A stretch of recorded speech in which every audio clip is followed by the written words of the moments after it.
여러분 안녕하십니까? 목포 MBC 5시 뉴스입니다.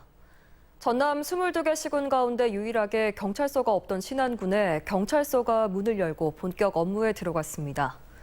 오늘 열린 신안경찰서 개서식에서 윤희근 경찰청장은 섬 지역 특성에 맞는 치안 정책 시행으로 주민들이 안심하고 지낼 수 있도록 하겠다고 밝혔습니다. 전남 신안군 암태면에 들어선 신안경찰서는 일실 4과 15개 파출소로 경찰관 161명이 근무하며 신안군민 3만 8천여 명의 안전과 치안을 책임집니다.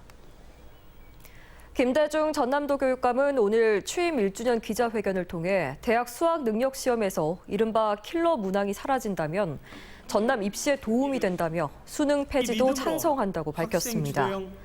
김 교육감은 이를 위해 17개 시도 교육감과 함께 관련 대책을 마련해 건의하는 한편 전남 지역 입시생들의 혼선 예방을 위해 진로 진학센터 등을 활용한 입시 지도에 나서겠다고 말했습니다.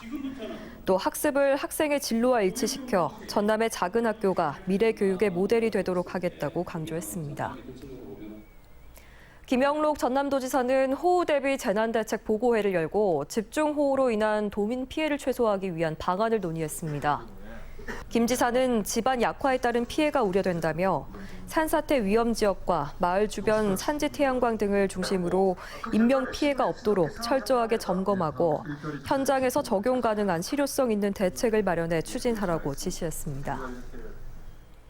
전라남도가 전국 최초로 교통약자를 위해 도입한 바우처 택시를 22개 전 시군으로 확대 운영합니다. 일반 택시를 지정해서 운영하는 바우처 택시는 평상시에 일반 고객을 대상으로 운행하다가 콜 배차 시 장애인 등 교통약자 승객을 수송합니다. 교통약자 바우처 택시는 전라남도가 지난 2021년 9월 도입해 5개 시군에서 운영을 시작했습니다. 목포 시내버스 공공성 강화 범시민대책위원회는 오늘 목포시 공영버스 도입 운영 조례를 주민 발안으로 시의회에 제출했습니다.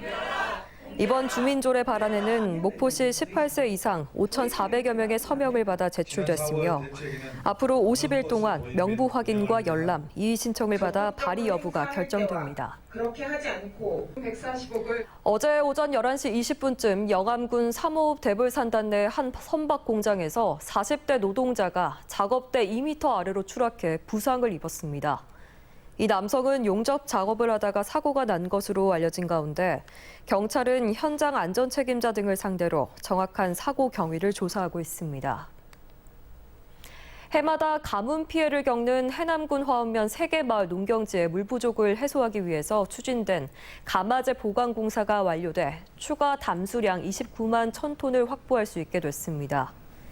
해남군은 저수지 보강 개발 사업에 사업비 30억 원을 투입해 2년 동안 관련 사업을 추진해 왔으며 사업 완료에 따라 화엄면 3개 마을 농경지 26헥타르에 충분한 농업 용수를 공급할 수 있게 됐습니다. 목포 근대역사문화공간의 1897 계양문화거리 도시재생 유질 사업의 일환으로 조성된 복합문화공간인 모자아트 갤러리가 오는 7일 개관합니다.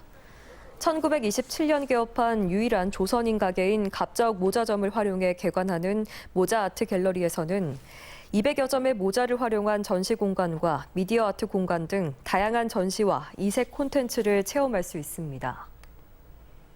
전라남도가 농업인의 소득 안정을 지원하는 공익직접 지불금 지원 규모가 증가하자 자격 요건 검증에 나섭니다.